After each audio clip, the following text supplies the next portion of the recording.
Hola, soy Ricardo Moya y esto es El Sentido de la Birra. Y esto que estás viendo ahora lo podrías estar viendo hace una semana en Podimo, porque a partir de ahora tenemos todo nuestro contenido en vídeo y en audio subido a Podimo para que lo puedas ver una semana antes que en YouTube y sin anuncios. Además de, como siempre, poder consumir audiolibros, otros podcasts de gente increíble, de cualquier tipo de género, de cualquier tipo de conversación o de lo que a ti te mole. Y todo eso por un poquito de pasta al mes. Nos estás ayudando a mucha gente, por un poquito de pasta al mes, a que sigamos haciendo lo que queremos. Así que tira para allá y ya me cuentas.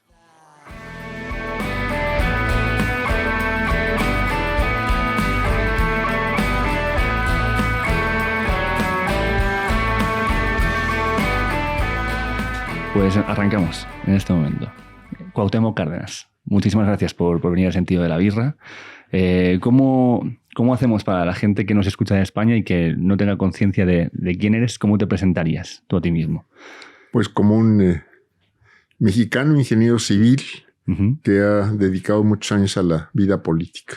Bueno, pero además has dedicado también tiempo a la ingeniería civil, ¿no? O sea, unos buenos años a la ingeniería civil, principalmente en relación con estudios regionales y con construcción de obras hidráulicas. Cuando alguien se dedica durante tiempo a estas cuestiones logísticas que llevan a mover tanta gente, ver la implicación que tienen, ¿crees que eso modifica el acercamiento que puede llegar a tener en la política?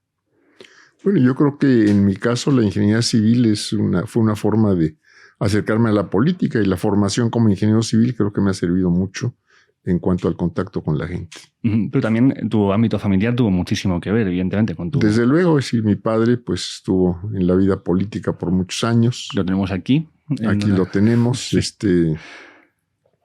Y pues haberlo conocido muy de cerca y convivido con él muchos años también contribuyó de manera muy importante a mi formación. Lo mismo la cercanía con mi madre.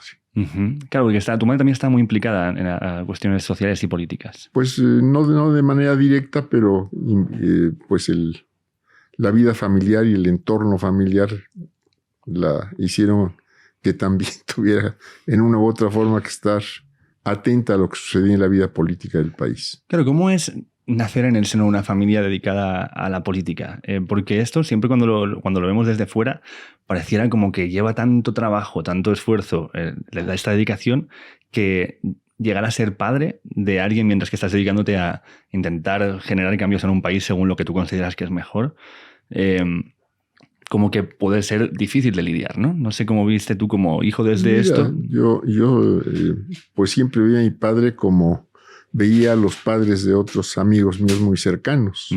Estoy siempre muy atento a mí, al entorno familiar, al pues bienestar de la familia, podríamos decir, pero de manera muy particular, pues muy, muy cercano a mis intereses, mis juegos, mis amigos, lo que yo quería hacer. Nunca recibí hay que hacer esto o deja de hacer esto, eso nunca lo vi. Yo de él aprendí más por el ejemplo que otras cosas. O sea, no tenías una imposición o una dirección. En ningún caso, ni de uno, ni de él, ni de ella. ¿Es algo que luego tú también has practicado? Así es, así lo hemos hecho, o lo hicimos tanto mi esposa como yo con nuestros hijos. Es que quizás cuando se generan ambientes impositivos es donde aparecen muchas veces rebeliones, donde aparecen muchas veces el querer estar en contra de la figura que te está obligando a hacer una cosa, ¿no? Porque hablamos de que la educación empieza muchas veces en casa. Pues eso dicen los psicólogos, ¿no? Totalmente.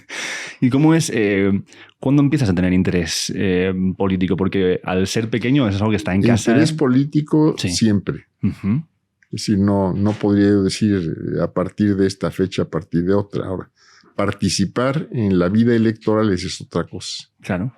Eso fue ya muchos años después de que faltara mi padre. Pero tú estuviste también involucrado en cuestiones sociales y más allá, fuera de la política.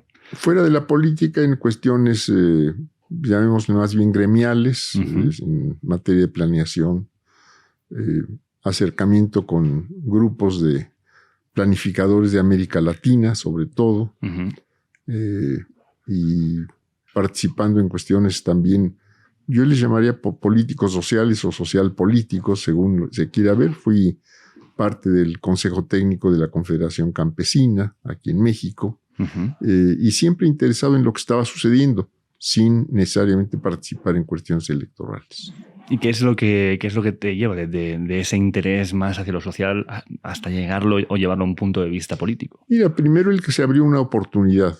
Yo diría primero se abrió esa oportunidad cuando en el 76 me invita el candidato a presidente a que pudiera yo participar como candidato a senador por el estado de Michoacán. Y bueno, pues acepté la invitación y a partir de ahí ya he estado más directamente involucrado en las cuestiones políticas que en las de tipo profesional. ¿Y cómo es cuando uno entra en la política después de haber estado implicado a nivel social? Hay como muros contra los que uno se choca de lo que es posible y no es posible hacer desde la parte más bueno, política. Yo diría que en todo momento, en lo social y en lo político, siempre hay muros con los que estás chocando. Algunos los puedes, no diría yo, derribar necesariamente, sino darles la vuelta pues o derribarlos. Y otros, pues habrá que seguir insistiendo en ver cómo se les supera. Entonces, ¿en qué? ¿Tú naciste cuando tu padre estaba en campaña para la presidencia o fue...? Ya terminando su campaña. ¿Esto era qué año? 34. ¿Y cómo ves tú, bueno, en esos primeros años de tu vida, cómo definirías México si lo pudiéramos comparar con la actualidad? Bueno, es decir, eso lo puedo hacer porque a partir de mis visiones actuales. Claro, evidentemente, claro, porque no puedes. Sí, cuando mi padre terminó la presidencia, yo tenía 6 años cumplidos. O sea, pues apenas había ido al un año de jardín de niños, ¿no? Ni siquiera mucho más. Una percepción ni muy siquiera amplia. Mucho más, ¿no? Sí. Pero en fin, sí me daba cuenta que, que era una persona que tenía un trato diferente por parte de otras personas, distinto, que le reconocían pues cierta autoridad, por decirlo de algún modo, que era una persona pues distinta o importante, si así se le quiere ver con las visiones de un niño. Y bueno, yo sabía que habían pasado cosas importantes en el país. Eso claro, pero se percibía en el entorno mismo, en todo lo que estaba alrededor de mi actividad, de mi vida, de la familia, etcétera, etcétera. Y a día de hoy, con la perspectiva de hoy, ¿qué verías que serían las mayores aportaciones que hizo tu padre durante...? Bueno, cambios muy importantes para el país. Esto es, yo diría, se sentaron bases para una muy importante transformación social y económica, política social y económica.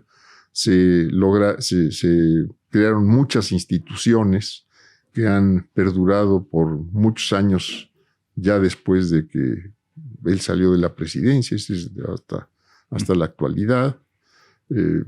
Instituciones de distinto tipo, esto es instituciones educativas como el Instituto Politécnico, o hechos políticos como la expropiación del petróleo, el impulso de la reforma agraria, o instituciones como el Banco de Comercio Exterior, banca de fomento que se impulsó en aquellos momentos, no solo la banca de comercio exterior, sino se impulsó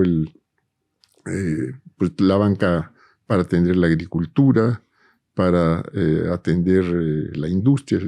Se creó un banco obrero, en fin, que después evolucionó a otras denominaciones.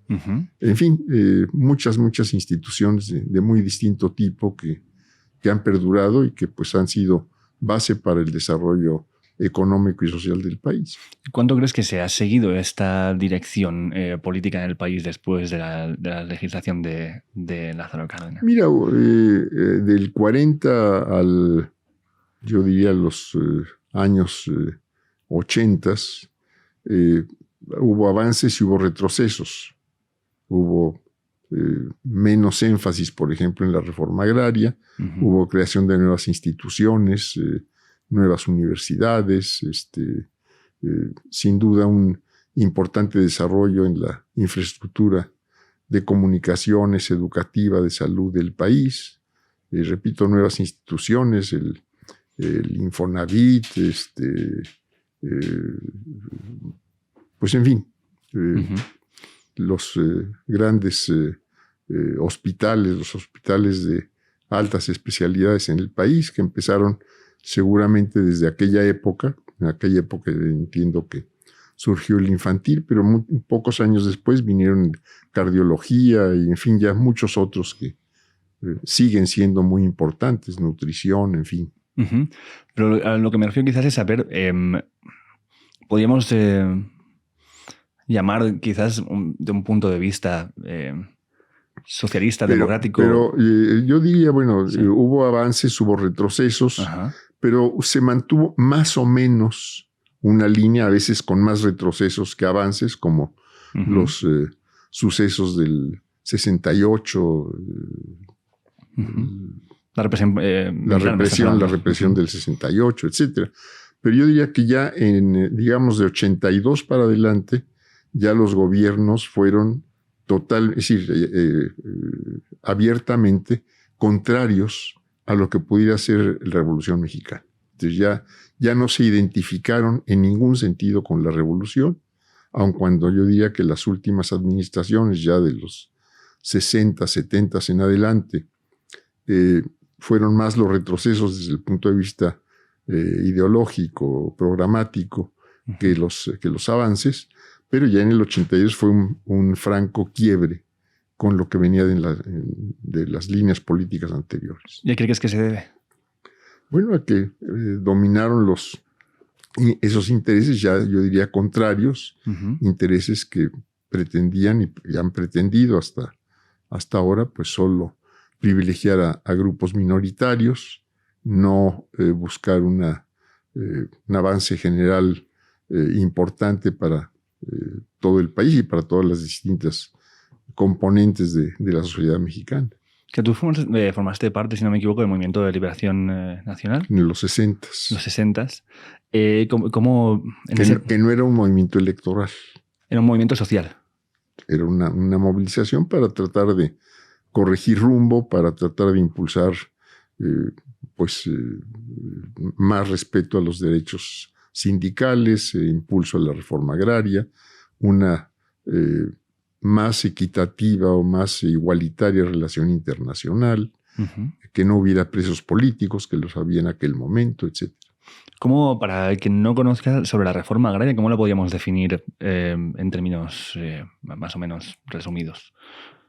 Bueno, es primero una de las, yo diría que de los compromisos más importantes de la revolución, el lograr terminar con el predominio de los grandes latifundios en la estructura rural, el que pudieran estos latifundios entregarse a las comunidades campesinas, y esto pues fue una base muy importante. Si las realizaciones en materia de repartos agrarios fueron muy importantes para lograr también un cambio en la estructura económica del país y para romper también muchas barreras que estaban impidiendo un avance importante, no solo en materia agrícola, ganadera, etcétera, sino también de la estructura general económica del país, uh-huh, para abrir paso a industrialización, para abrir paso a una mejor infraestructura en todos los sentidos.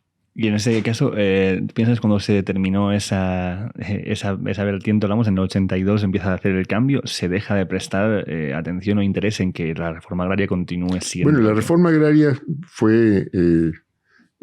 tuvo distintas etapas, algunas, uh-huh, de avance más acelerado, otras de prácticamente estancamiento, pero a partir de ahí ya se dejó de prestar atención sobre todo al mejoramiento de los sectores sociales con más necesidades. Me parece que este es el más importante, que si se impulsaba o no la reforma agraria, el atender a los sectores con menos posibilidades, uh-huh, el no alentar la organización de los sectores sociales más importantes, tanto urbanos como rurales, el hacer más rígido también el sistema político. Uh-huh. ¿Y eso a qué nos lleva? ¿Cuáles son las consecuencias directas de no darle importancia a esto en el país? Una concentración de la riqueza en grupos más reducidos, uh-huh, lo que se ha hecho también a partir de entonces y en todas estas épocas que podríamos ya llamar de neoliberalismo, el entregar los mercados nacionales no a productores nacionales, sino a productores extranjeros, el acrecentar la dependencia del exterior en materia económica y en buena parte política, porque si hay una dependencia económica, pues también tiene una relación también de carácter político. En fin, todo esto es lo que tenemos actualmente, exclusión de muchos sectores de los posibles beneficios de la acción pública, ¿no? ¿Consideras que nos encontramos a día de hoy en México con un país democrático? Bueno, yo diría que tenemos un país democrático que requiere mejorar su democracia, sin duda alguna. Tenemos que buscar cómo lograr que haya igualdad de oportunidades para todo, igualdad de oportunidades para mejorar para todo el mundo, el que se atienda a los sectores que están más rezagados desde el punto de vista económico y social. Tenemos necesidad de mejorar la calidad de la educación, de los servicios de salud, es decir, de todas las actividades de orden social. Pero, por ejemplo, ¿qué sería, si pudiéramos definir un país que fuera democrático desde lo que se dice que hay que intentar mejorar aquí? ¿Qué sería o cómo sería un país que fuera plenamente democrático? El gobierno que tenemos no es un gobierno represivo, no es un gobierno que esté impidiendo a la gente hacer cosas. Esto es muy claro. Tenemos elecciones regularmente, más allá de que es necesario mejorar nuestros procesos electorales. Esto es impedir que lo que ha sucedido en los últimos sexenios, que haya dinero sucio en las elecciones, que haya intromisión de funcionarios en los procesos electorales para tratar de inclinar en un sentido o en otro. Esto es indispensable que se haga en nuestra vida electoral. Pero tenemos elecciones, no hay en ese sentido imposiciones que conocíamos en otras épocas, ¿no? Si no hay un totalitarismo. Desde ningún punto de vista. Pero ¿podrías decirme algún país que fuera una referencia de la democracia a la que crees que se debería acercar México? ¿Tienes algo como referente? No tengo referentes. A veces se habla de que eran mejores las democracias escandinavas, pero pues no he vivido cerca de ellas para saber si van bien o van mal. Veo que en muchos casos en Europa pues se avanza más hacia aspectos de carácter social. Hay otras veces que se ven más retrocesos porque ganan partidos más autoritarios, como tenemos actualmente varios casos en Europa, Hungría, Turquía, que está entre Europa y Asia, etc. Pero, por ejemplo, ahora estabas hablando de que una de las cosas es eliminar los casos de corrupción o de que se puedan manipular las cosas. ¿No es de alguna forma, yo tengo la visión, que puedo estar equivocado, de que la política... Dinero sucio en lo electoral me refería. Sí. Ahora, tenemos una corrupción en muchos otros aspectos de la vida económica, social y política del país que desafortunadamente, desde mi punto de vista, no han podido erradicarse. Y tenemos también un problema de seguridad o de inseguridad en todo el país, presencias de grupos delictivos, control de grupos delictivos de territorios cada vez más amplios, principalmente en niveles municipales. Yo diría que es el problema más sentido a lo largo y ancho del país, es la presencia de grupos delictivos, el control que están tomando de muchas regiones y la inseguridad que esto provoca en la vida de todos los días. Esto me imagino que estamos hablando del narco. Narco y asociados. Esto es secuestros, extorsiones, cobro de piso, etcétera, etcétera. Bueno, antes de entrar aquí, que esto es no sé si se quiere usar la expresión que es abrir un melón. En España decimos abrir un melón cuando vamos a empezar a hablar de algo que tiene su controversia. Pero antes de esto, quiero retomar lo que hablamos de lo que he dicho antes un poco de la corrupción. No sé si es algo inherente en la política. Si se puede hacer política sin que exista corrupción. O si es una fantasía. Yo creo que sí. Porque yo podría decir que pues muchos hemos hecho política sin necesariamente caer en actos de corrupción. Pero tentados, quizás. O sea, seguramente en algún momento cuando estás en política te viene alguien a decirte, oye, mira, tú haces esto y aquí tienes este dinero. A mí no me ha sucedido, no sé si a otros les haya sucedido y que hayan respondido.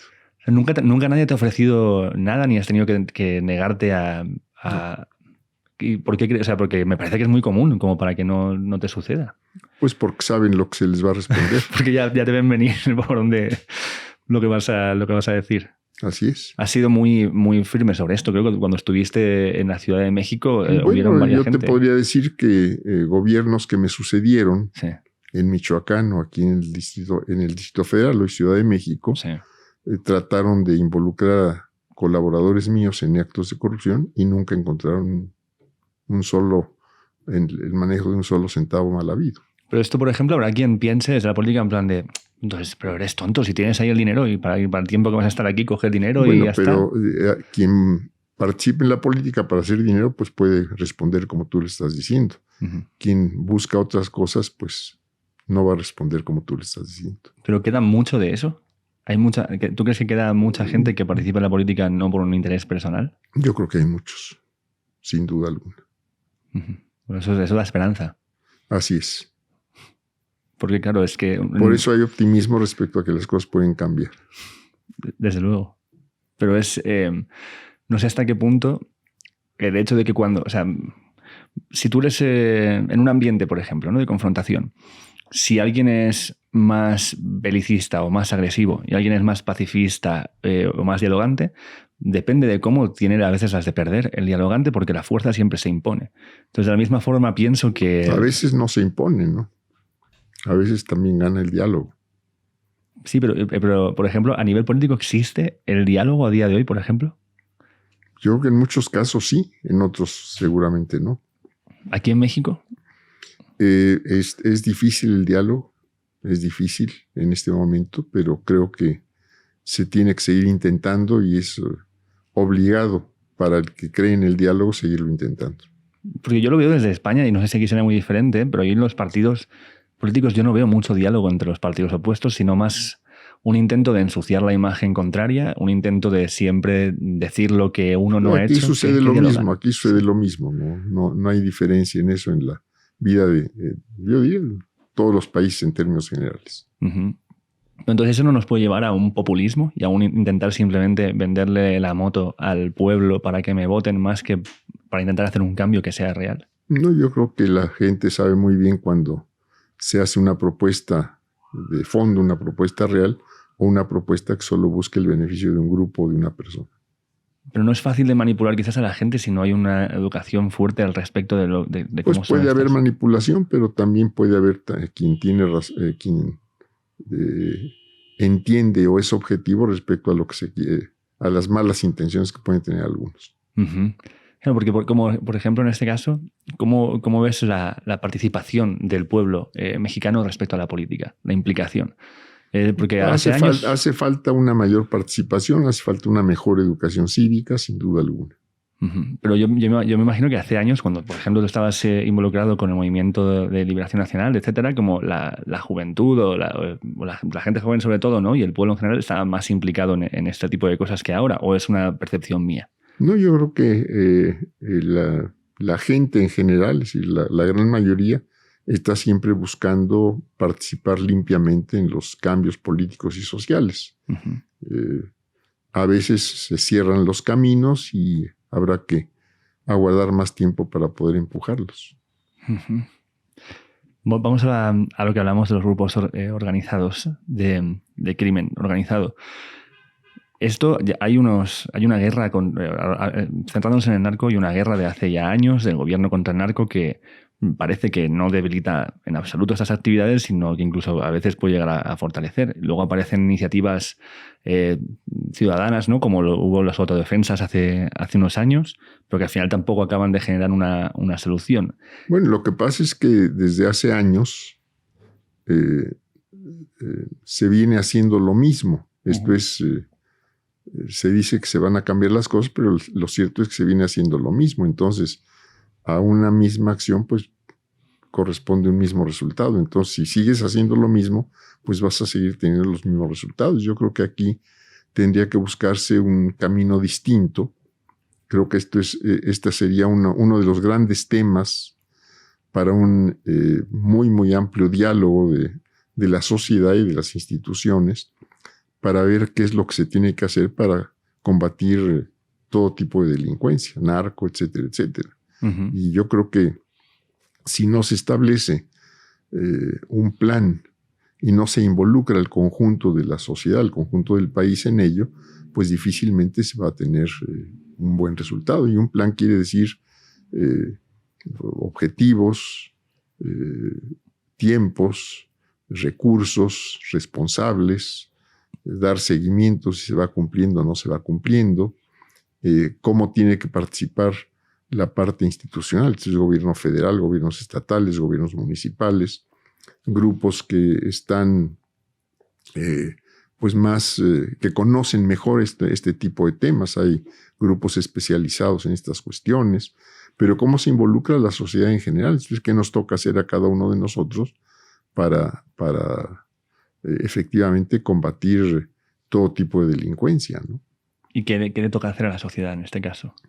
Para decir, le toca al Estado plantear una forma de participación, abrir los canales de participación, abrir los canales de diálogo también, e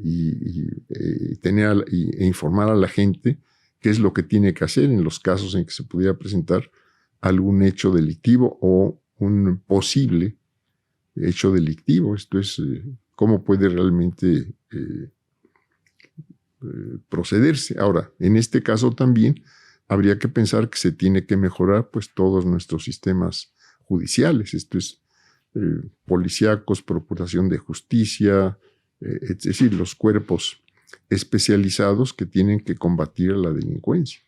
Eso se les tiene que preparar mejor, se les tiene que dotar de los elementos necesarios.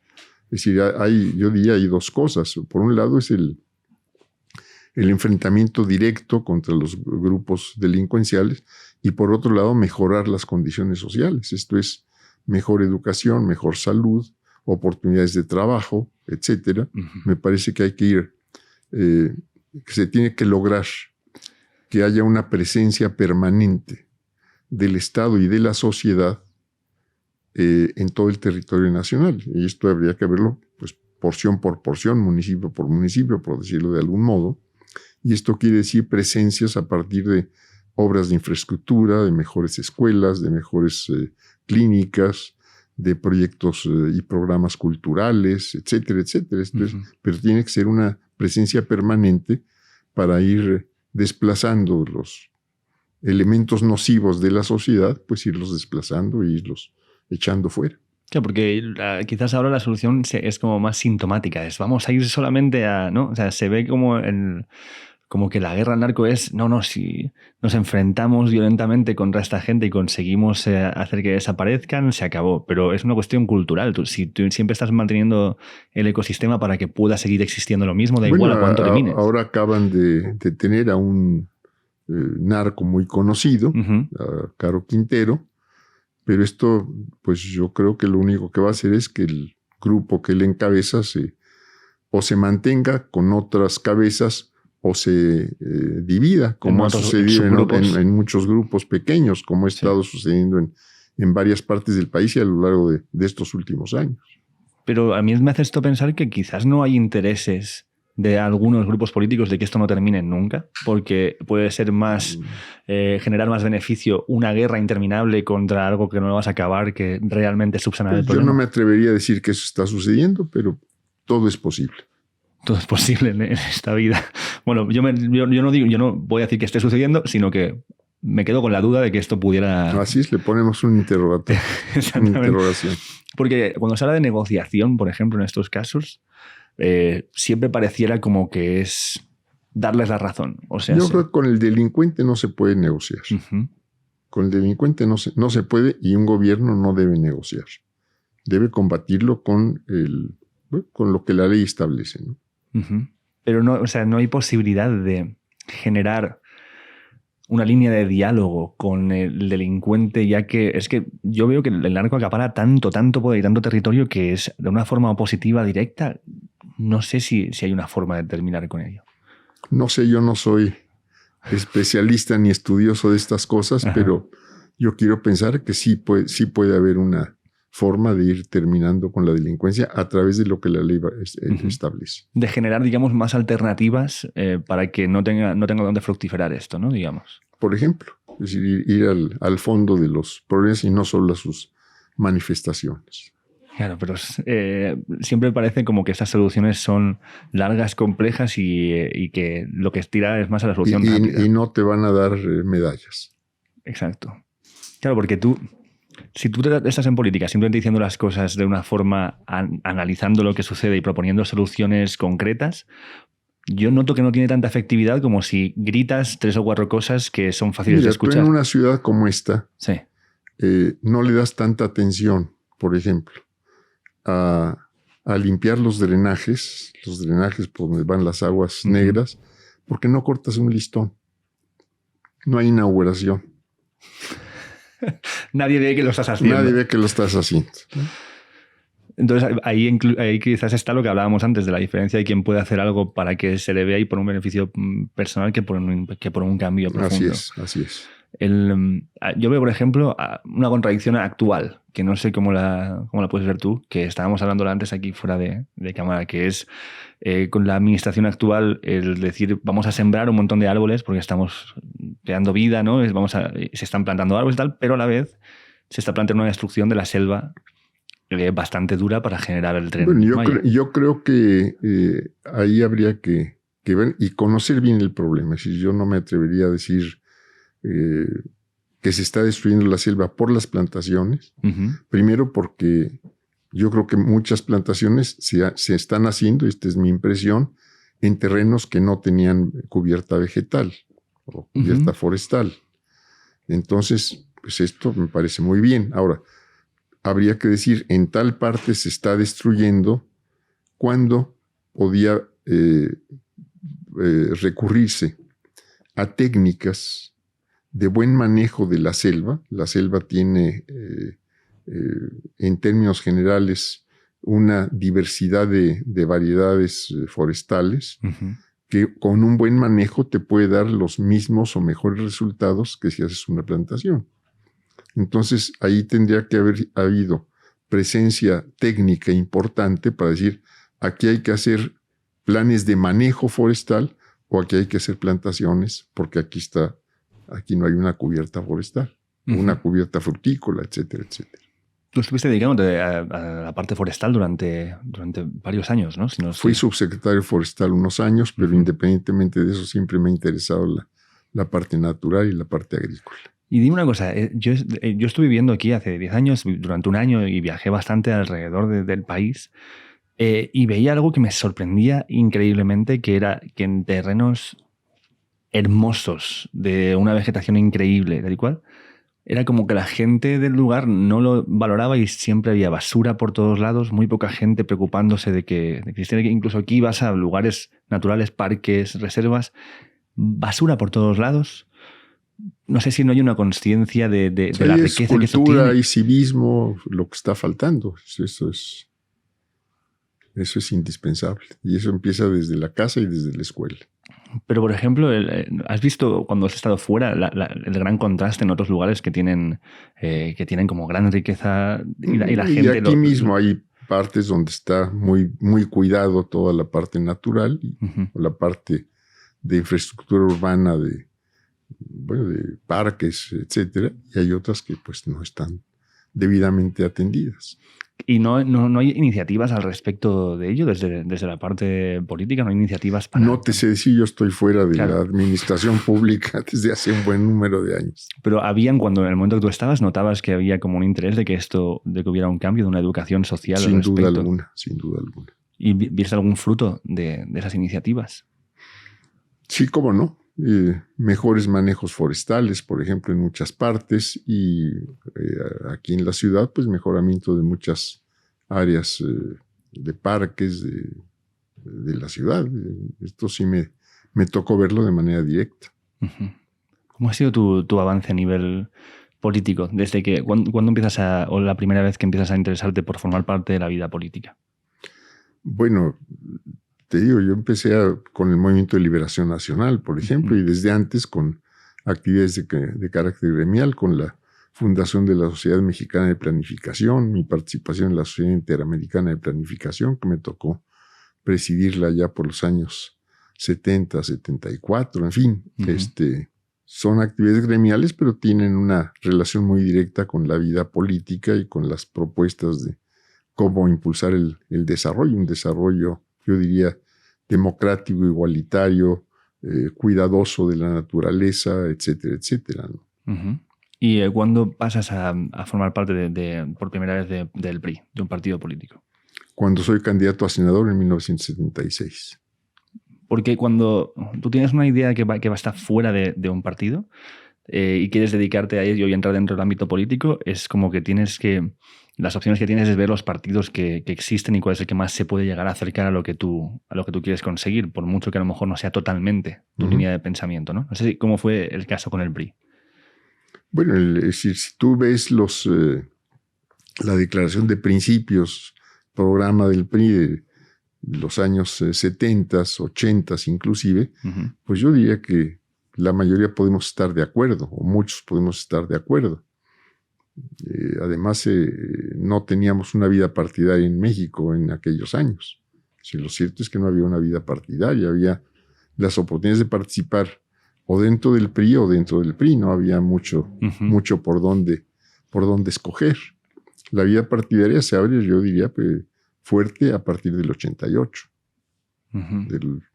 Un año muy concreto para ti también. Un año muy concreto, el fraude electoral, sí. Pero el que la mayoría de la gente, siguió empujando hasta lograr que se abriera el sistema y que hubiera efectivamente una vida partidaria en el país.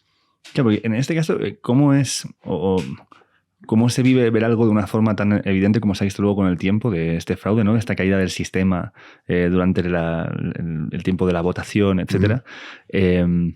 ¿Cómo se vive sabiendo que esto es lo que ha pasado y que no puedes hacer nada para remediar que este sea el resultado y que quizás sin ese fraude... Tienes que entender que hay cosas que que se pueden cambiar de un día para otro y hay otras que exigen una lucha más larga, una persistencia en el empeño hasta que se logre el cambio.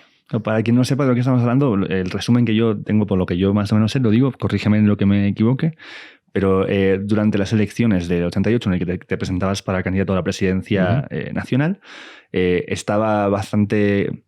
apuntaba todo bastante a que los votos te estaban dando una mayoría indiscutible en cierto momento. Sí, pero no teníamos ni vida partidaria, lo cierto es que no había vida partidaria, no había organización partidaria, por más que a mí me apoyaron 3 partidos políticos y varias organizaciones, lo cierto es que no tenían una estructura territorial los propios partidos, no había cultura de vida partidaria.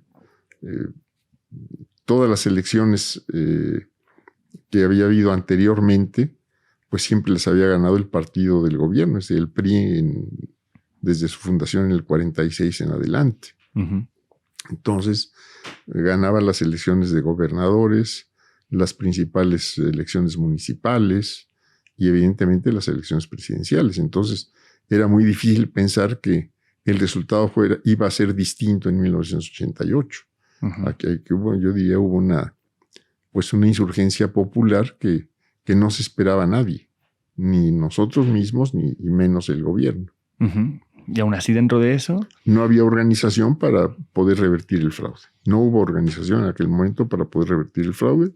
La organización partidaria pues vino después. Si a partir del fraude hubo ya una mayor conciencia para empujar una mayor y mejor organización de los partidos políticos. Entonces, siguiendo con la narrativa que decía, dentro de esta elección hay un momento que el sistema es pedido por parte de la oposición a que se detenga el sistema de cuento de votos, y cuando se reanuda, esa ventaja que estaba teniendo por parte de tu propuesta no existe. No, lo que sucedió es que se dio a conocer el resultado electoral en el 55% de las casillas, ¿sí? de las mesas de votación. Y nunca se dio a conocer el resultado en 45% de las casillas dispersas por todo el país. El resultado de ese 45% fue inventado fue inventado y no hubo manera de echarlo abajo. Es decir, el Estado, el gobierno en ese momento, tenía pues todo el control de las instituciones electorales, todo el control de las instituciones políticas, de todas las fuerzas represivas, etcétera. Entonces no había manera de ir en contra. Uh-huh. Por eso se llamó a formar un partido político y que era yo diría la salida única que había para tratar de con más tiempo empujar las cosas para que se diera un cambio. ¿No te has preguntado si eso si eso había posibilidad de que no pasara? O sea, si era inevitable que sucediera, que se hiciera este fraude por lo que estábamos hablando. Mira, no sé, yo creo que eso no se planteó y había que seguir empujando a que se dieran los cambios que eran indispensables y algunos de ellos siguen siendo indispensables. ¿Tuvo algo que ver este hecho con que un poco, unos años después, abandonaras el PRI para montar el Frente Democrático Nacional? No, cuando yo soy candidato en el 87, desde el 87, ya vino un rompimiento con el PRI. Uh-huh. Es decir, al aceptar la candidatura de otro partido, automáticamente quedas excluido del partido en donde estabas. Uh-huh. Perdón, he mencionado el PRD con el PDN, pero quiero decir, cuando abandonas el PRI para montar este partido, el Frente Democrático Nacional, ¿es porque notas como fricciones en cuanto a la dirección que se quiere tomar? ¿Notas que hay una falta de democracia o de pensamiento democrático dentro del partido? El PRI simplemente, o el gobierno, el sistema, el PRI era una dependencia más del gobierno, la que tenía a su cargo las elecciones. Vale. No era un partido político como vemos partidos políticos en otras partes del mundo. Era una parte orgánica del gobierno. El presidente del partido lo designaba el presidente de la República. Los principales cargos dentro del partido tenían que ir con la aprobación del presidente de la República, etcétera, etcétera. Y de eso estábamos conscientes todos, los que estábamos dentro y los que no estaban dentro. Entonces, cuando yo acepto ser candidato de otro partido, automáticamente ya quedó fuera. En el partido, a los que iniciamos este movimiento de disidencia que se llamó la Corriente Democrática, uh-huh, nunca se atrevieron a expulsarnos. ¿Por qué no se atrevieron? Pues porque no tenían bases ni siquiera estatutarias, uh-huh, no digamos ya éticas, morales o políticas mismas, ¿no? ¿Y en qué evoluciona en esos años el PRI? Pues empieza a evolucionar en lo que está ahora, uh-huh, en su práctica desaparición. ¿Pero por qué crees que es simplemente por esto? ¿Porque empiezan a haber movimientos disidentes y no sabe cómo reaccionar a ellos? No, porque se empeña en seguir siendo un partido de Estado cuando incluso cuando ya el PRI no tiene el gobierno, así a partir del 2000, ¿no? Uh-huh. Se quiere seguir comportando como un partido de Estado, como un partido que es o que tiene el gobierno, que es parte del gobierno, y pues ya no tiene los mismos apoyos ni tiene las mismas posibilidades. ¿Y en qué momento ves la necesidad de generar el PRD? Pues inmediatamente después de que se da la elección del 88, uh-huh, cuando se consuma el fraude electoral, cuando declaran ya presidente electo en septiembre del 88, pues en ese momento había que pensar qué camino tomar, o nos íbamos a nuestras casas o seguíamos en el empeño porque se cumpliera las propias propuestas que había tomado el Frente Democrático Nacional. Uh-huh. Y bajo este partido sigues intentando el acceso a la presidencia durante unas elecciones. Participo en 2 elecciones más, en 94 y en el 2000, pero yo diría que buscando sí la presidencia, pero para buscar un cambio en el país. Uh-huh. ¿Un cambio en base a qué? ¿O en qué dirección? Un cambio social, un cambio en que pudiera haber mayor participación de la gente, un cambio en que pudieran atenderse las condiciones de la gente con menos oportunidades, un cambio en romper las dependencias económicas, nocivas para el país, un cambio en tener una mejor relación con América Latina, que se ha perdido prácticamente, etc. Y a día de hoy, 2022, en México, ¿quién podría representar este cambio? ¿Quién podría estar representando esto? Si lo quieres poner en nombre de personas, yo no sé quién lo pudiera representar. ¿En nombre de partidos? Ningún partido político, desafortunadamente, actualmente en el país, tiene una propuesta. Ningún partido.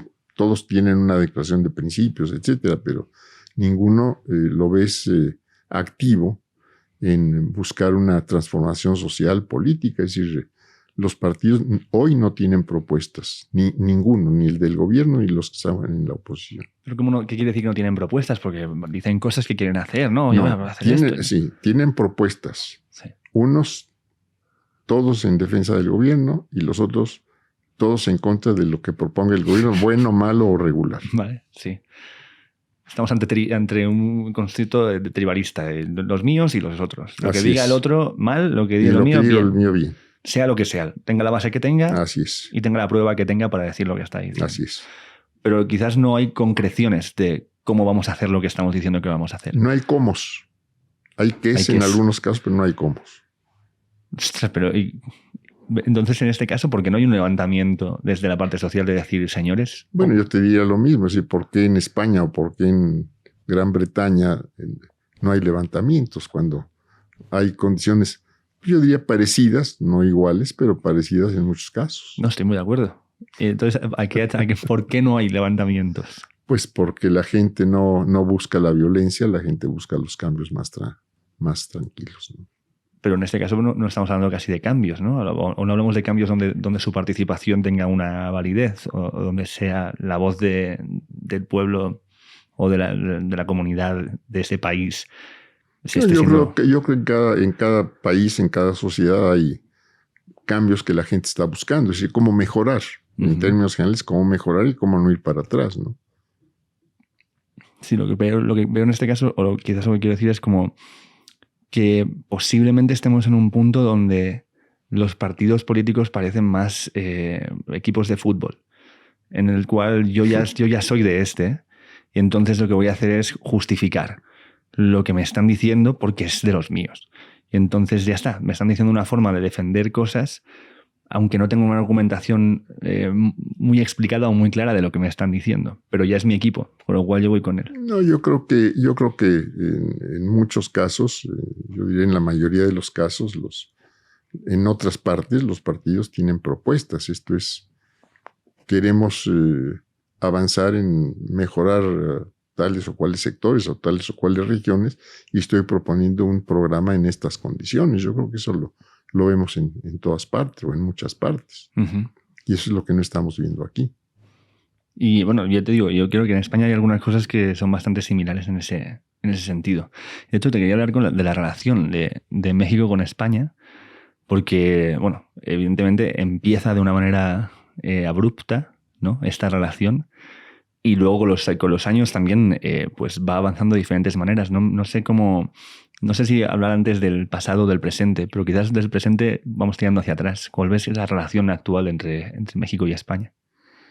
Mira, la relación entre las gentes, entre las sociedades es muy buena, porque hay muchas identidades, hay mucho contacto familiar, personal, etcétera, etcétera. Los gobiernos mantienen una buena relación formal, diplomática. No veo un acercamiento como lo puede haber habido en otros momentos, de más cercanía en todos sentidos, ¿no? Social, política, cultural, impulsada por lo menos por el gobierno de México.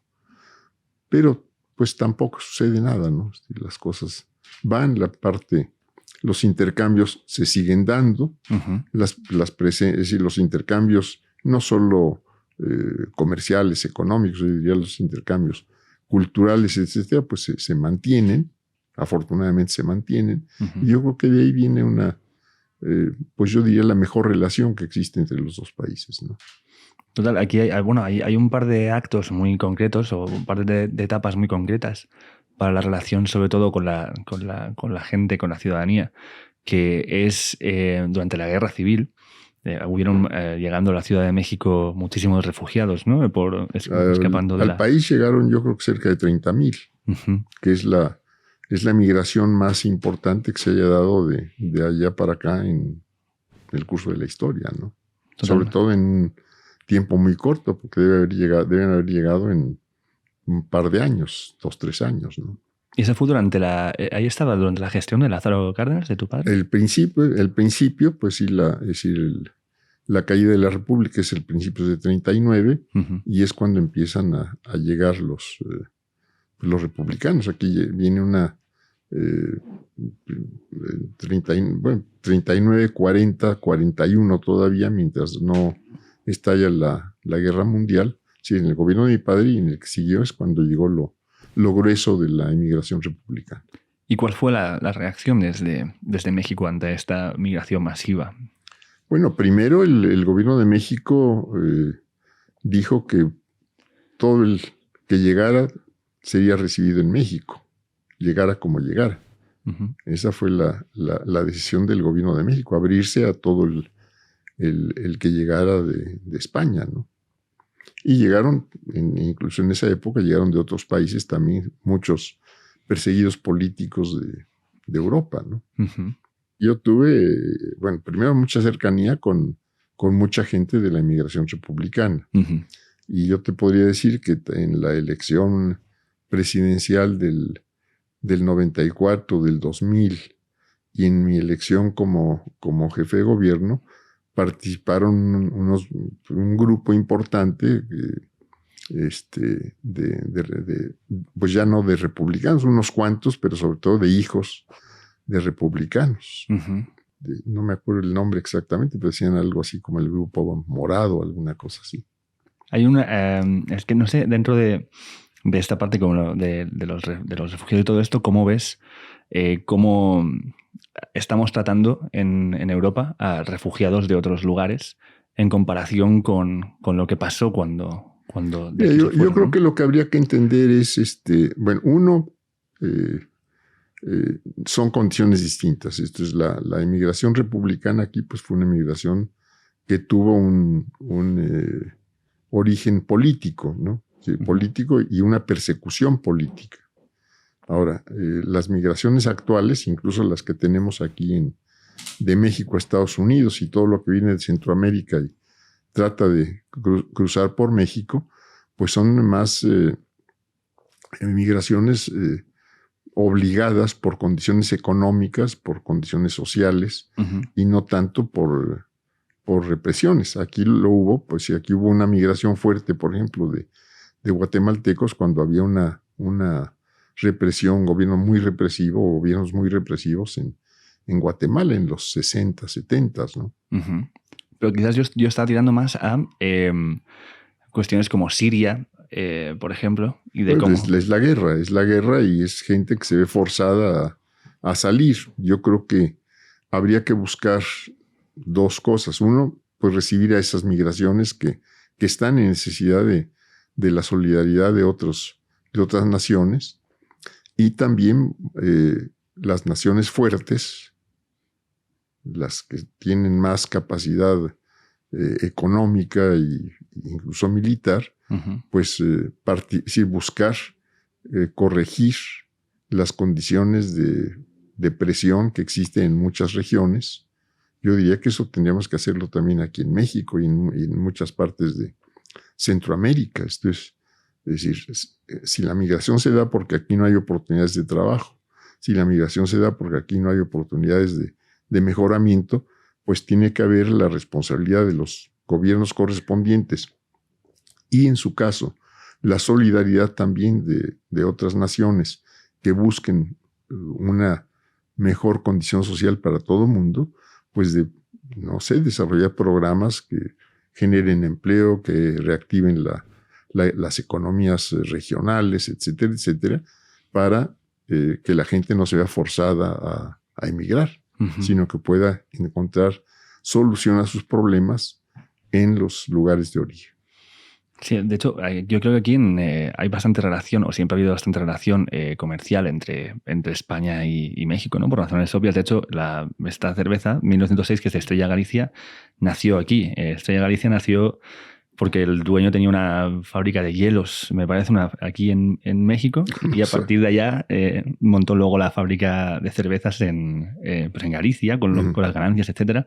Y se han ido sucediendo durante el tiempo, pero si vamos viendo atrás y llegamos al momento de la colonización y todo esto, ¿cómo crees que se vive desde a día de hoy, desde la conciencia social o política, este hecho histórico? ¿Hay algún tipo de rencor histórico por la colonización a día de hoy? Yo no lo veo. Yo no lo veo, y además pues no vas a cambiar la historia. Digo, lo que sucedió ayer no lo vas a cambiar ni hoy ni mañana. Esto regístralo como lo que ya sucedió. Y bueno, y trata de explicarlo también en función de cuándo sucedió. Esto es las grandes expediciones de los navegantes portugueses y españoles en el siglo, pues fines del XV, XVI, etcétera. Pues, ¿qué las motivó? Pues las motivó las necesidades locales, las motivó el desarrollo de la economía en aquellas épocas, etcétera, etcétera. Digo, y explícatelo así. Digo, no quieras explicarlas en función de valores actuales. ¿Qué quieres decir con función de valores actuales? Pues, digo, de verlo con el tiempo y decir simplemente, ya está, partamos, buenos, malos. Yo creo que las conquistas que hemos tenido a lo largo de la historia, pues no sé, fue buena o fue mala la invasión árabe de España por 7 siglos. ¿Quién tuvo la culpa? ¿Hay buenos, malos, o cómo se fue la cosa? Es decir, velo en función de los valores de la época. Pero tú ves que aquí, por ejemplo, se estudia, ¿cómo se estudia en la escuela esta etapa?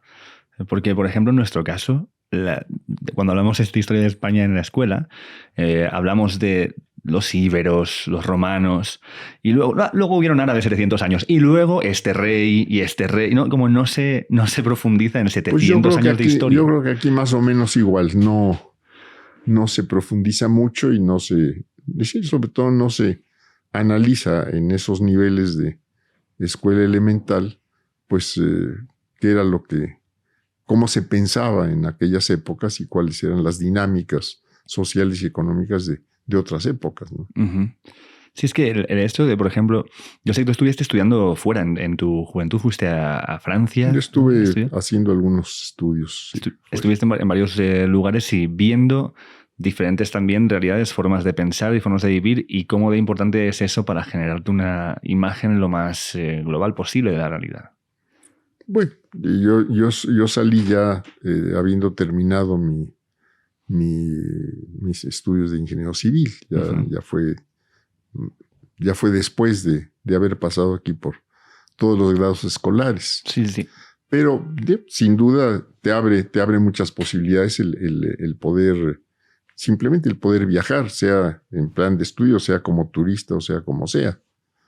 Eso te abre muchas posibilidades.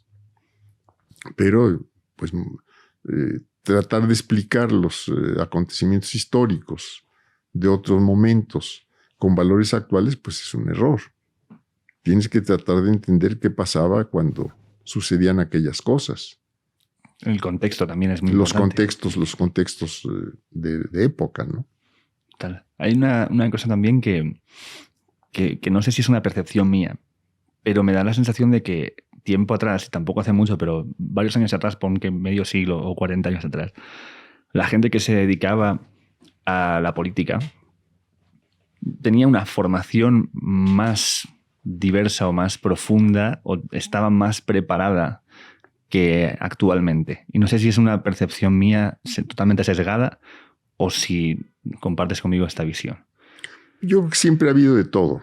Ha habido gente mejor preparada, gente con más conciencia y gente pues más oportunista o menos oportunista también. Eso lo vemos en todas las épocas, ¿no? Sí, pero no sé si al ver como que si ves los títulos o lo que has estudiado, por ejemplo, tú fuiste ingeniero civil, tuviste formación fuera, más aparte de terminar tu parte escolar aquí, pero fuiste a otros países también a formarte, si no me equivoco. Sí. Y como que había un poco, o sea, como que ya hay una base y además te dedicaste profesionalmente a otro oficio que te da una perspectiva de la realidad de tu entorno, de tu país, etcétera, que luego puedes llegar a aplicar. Y no veo que sea como una tendencia habitual en la realidad que vivimos ahora, en el presente, esto, sino que muchas veces la gente viene o de ciencias políticas o del ámbito del derecho y toda su carrera está basada únicamente en estar en un entorno político.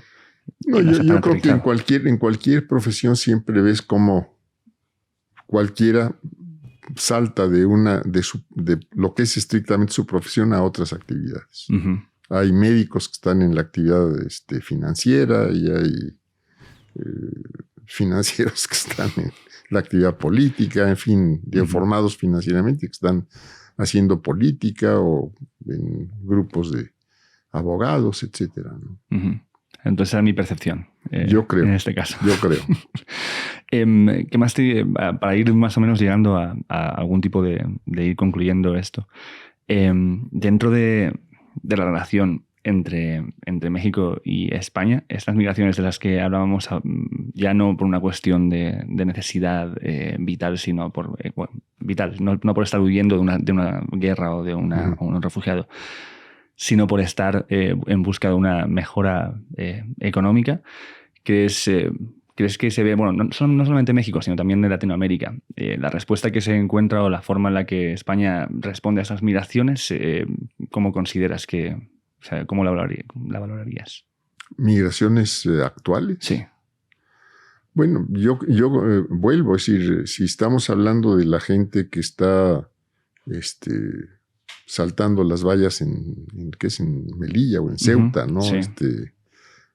Bueno, yo creo que habría que buscar cómo en un esfuerzo internacional conjunto, internacional, y no solo de los dos países involucrados, por ejemplo, en este caso, sino con mucho más amplitud, Naciones Unidas, etcétera, cómo mejorar las condiciones para que no tengan que salir pues huyendo forzados o con grandes apremios a tratar de salir, digo. Uh-huh. Yo diría, gente que le gusta la aventura, gente que le gusta el viaje, siempre habrá, independientemente de cuáles pudieran ser otras motivaciones. Uh-huh. Pero aquí lo que tendríamos que pensar seriamente es en que no hubiese migrantes forzados, ni por razones políticas, ni por razones bélicas, ni por cuestiones de apremios económicos o sociales. Uh-huh. Claro, pero lo que veo, por ejemplo, es que cuando se hacen ayudas o se hacen presupuestos para otros países para frenar la migración, en el caso, por ejemplo, de Marruecos, es para fortalecer la seguridad de que la gente migre, no para mejorar la calidad de vida para que no quieran migrar. Bueno, yo creo que eso tendrías que corregirlo a partir de fuentes de trabajo, uh-huh, de seguridad social, de educación, en fin. La mejor forma de una buena distribución de la riqueza y del ingreso pues, es a través del trabajo y de la seguridad social. Entonces yo creo que por ahí tienes que ir. Es decir, para frenar estas migraciones que tenemos de Centroamérica hacia México y con la idea de llegar a Estados Unidos, pues lo que tienes que hacer es crear condiciones para que la gente en Centroamérica viva con desahogo y no se vea forzada a migrar. Uh-huh. Claro, porque la relación entre Estados Unidos y México es una relación de, ¿cómo decirlo?, de avasallamiento, es una relación de condescendencia, de no importancia, o es o cada vez ves que hay unos vínculos que pueden estar fortaleciendo algo más equitativo y ecuánime. No, yo creo que hay factores pues positivos, es decir, la relación en una frontera de 3,000 kilómetros pues tiene muchos aspectos positivos. Uh-huh. Es el intercambio cultural, el intercambio comercial, la posibilidad de conocer cómo se vive y cómo se piensa en un lado y en otro. Y tiene también, en el caso de ser vecino de una gran potencia, pues tiene sus partes negativas. Esto es, las grandes potencias tratan siempre de imponerse por la fuerza en muchos aspectos. Uh-huh. Entonces tenemos una dependencia económica que en algunos casos podría verse, o quiere verse como integración positiva, etcétera, etcétera, y en otros casos es una dependencia donde la parte negativa pues está de este lado y no en el norte de la frontera. Y eso pues tendría que irse rompiendo poco a poco, es decir, rompiendo los eslabones de dependencia y buscando pues que estos esfuerzos económicos se hagan en este país y no necesariamente a través de que sean productos americanos los que dominen nuestros mercados. Sí, bueno, yo creo que eso se lo vemos muy claro con Monsanto y con la relación de todo el entorno agrícola que hay, que es básicamente como bastante agresiva, ¿no? En ese sentido. Bueno, hay productos que efectivamente pudieran ser nocivos, como efectivamente lo mencionas, y hay también, por otro lado, yo diría necesidades de que ciertos productos, caso de fertilizantes, en vez de estarlos importando, los pudiéramos estar produciendo aquí, como se hizo en un buen periodo de tiempo. Aquí se acabó, justamente con la apertura comercial, se acabó con la industria de los fertilizantes. Entonces, materias primas existen para hacerlos, y yo diría que tecnologías también para hacerlos en los costos adecuados existen también. Uh-huh. Estoy viendo, aquí tenemos una imagen de Zapata. Uh-huh. ¿Qué crees que tiene que darse? O sea, que se puede dar unas condiciones para que aparezcan figuras como estas para generar una liberación en base a estas dependencias, a esta forma en la que los países acaban dependiendo un poco de los otros y generar como esta riqueza interna. Yo creo que lo que hay que buscar es más que establecer relaciones de dependencia, establecer relaciones de cooperación. Uh-huh. Cooperación realmente solidaria, y bueno, son ideales y hay que seguir empujando por ellos. Pero a día de hoy verías factible una revolución por las armas violenta en búsqueda de esta Yo no lo veo en México. En México no lo veo. En otras partes no sé. En otras partes tampoco sabemos en qué partes. Tampoco sabemos en qué partes. Pero en México ves que... ¿por qué crees que aquí no podría llegar a pasar? No veo condiciones y no veo que... No sé, yo puedo estar totalmente equivocado, pero no veo condiciones para que eso pudiera suceder. Uh-huh. Sí. Pues, Cuauhtémoc, muchísimas gracias por esta... Al contrario, gracias, charla. Ricardo. Sé que tienes una persona ocupada, así que te agradezco mucho el tiempo para hablar de esto. Y gracias a gente que nos estáis viendo aquí todo este rato. Espero que os haya servido esta charla para conocer un poquito más. Está bueno. Adiós, gente. Chao, chao.